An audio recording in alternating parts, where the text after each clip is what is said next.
দৃশ্য আপনাদের দেখাবো। নিশ্চয়ই ভালো লাগবে, খারাপ লাগবে না।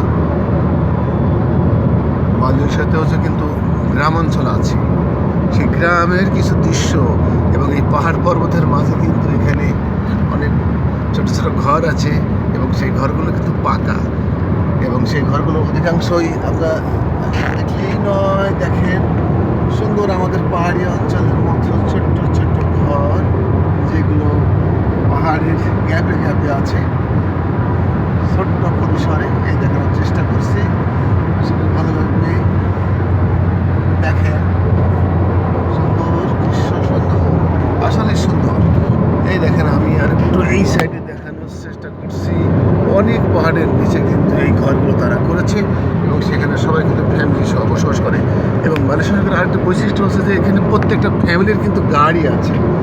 তাদের দেখতে যতই গরিব মনে হোক না কেন, ঘর যত ছোটো মনে হোক না কেন, প্রত্যেক বাড়িতে কিন্তু পার্সোনাল গাড়ি এনে রয়ে গেছে। তো এই হলো বন্ধুরা, সেই সাথে আমরা কিছু শহরের দৃশ্য আপনার সাথে অ্যাড করলাম, দেখবেন ভালো লাগবে নিশ্চয়ই। ধন্যবাদ।